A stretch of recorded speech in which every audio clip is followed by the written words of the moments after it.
Now at 8:30, a woman is recovering after a serious crash in Lexington. We'll have a full report on the crash. And we have an update this morning to a controversial story out of northern Kentucky. And a London man is charged in connection to the death of 6 people in Tennessee is set to face a judge in Lexington tomorrow. We'll have that story and much more on WKYT this morning. Tracking, alerting, protecting. This is WKYT This Morning. Good morning. It's 8:30 on your Sunday morning. Hope it's starting off well. I'm Sean Moody. Hey there, I'm Michelle Chamberlain. Thanks so much for watching. I know we've talked a lot about the fog the last couple of mornings, but it was back again this morning. Yeah, it was out there. It was on the drive-in. A little bit messy. Not quite as bad as yesterday, but I think we're finally getting it out of here. Mike Linden's over in the First Alert Weather Center. And Mike, what's it looking like right now? Well, Sean, across Kentucky, we're still seeing some haziness and in some spots still some patches of dense fog. How about Madison County? Pretty difficult to see what's going on in Richmond right now with the visibility there. Although otherwise we are seeing just some general haziness. There you can see a beautiful shot of Breathitt County. Jackson warming up now at 69 degrees. It's room temperature out there. Something also of note to point out, while you might think that this is rainfall in First Alert Defender, it's actually the moisture at the surface. So the radar actually picking up the dense fog, which right now is across the southern corridor of I-75 through Madison County and northward into spots like Jefferson and Franklin counties. Although the visibility again is slowly improving, a few spots though still quite dense.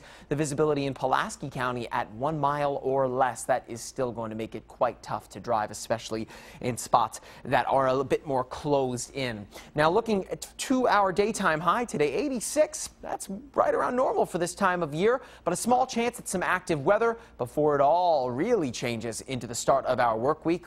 You want it to feel more like fall? Well, it looks like Mother Nature might certainly give you what you're asking for. I'll show you why coming up in about 10 minutes.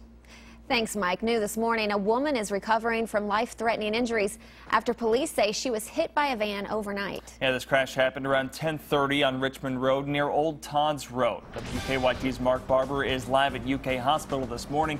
Good morning, Mark. Good morning, Sean. I've been putting calls into police working to get more information because at this point, investigators are not releasing much about the crash. Now, here's what we do know so far. A woman was rushed to UK Hospital with life-threatening injuries after she was hit by a church bus. The crash happened around 10:30 last night near the intersection of Old Todd's Road and Richmond Road. The investigation into the crash on Richmond Road shut down the road for hours, but it has since been reopened. Police say their crash reconstruction unit is now handling the investigation. Of course, we are working to get more information about this crash, and as always, as soon as we get new details, we'll bring it to you here and on our website, WKYT.com. Live in Lexington, Mark Barber, WKYT. Mark, thank you. New this morning, thousands in Lexington lost power overnight after a transformer fire. That fire happened on American Avenue around 5:30 this morning. According to Kentucky Utilities, as many as 2,000 people lost power at the outage's height. That power outage shut down some streets, and Lexington police had to come out and direct traffic. According to KU, at this point, all power has been restored. New this morning, WKYT has learned that authorities have recaptured an escaped Eastern Kentucky inmate who police said violently escaped the custody of a jail official. Kentucky police say Saturday morning, 21-year-old Christopher Thacker escaped on his way back to jail from a hospital. We're told Thacker held a metal object to the deputy jailer's throat and told him that he would cut him if he wasn't released. Overnight, we've learned Thacker was found and recaptured in the Coxton community.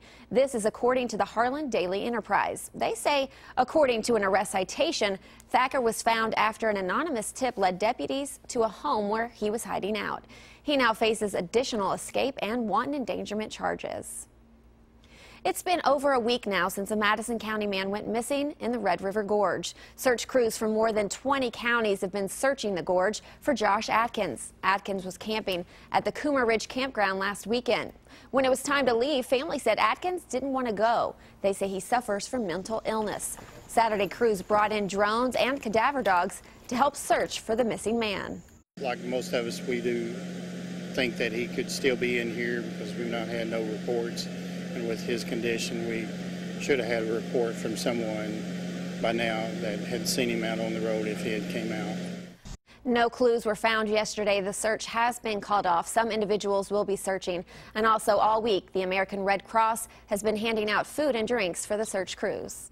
We have new information this morning in a case out of Kenton County that's gone viral. This video shows a Kenton County Sheriff's deputy handcuffing an 8-year-old boy. We're told the boy has a hyperactivity disorder and sometimes acts out. Now, last night, the Kenton County School District said that deputy shown in the video was complying with their restraint policy. That finding came from an independent investigator that the district hired.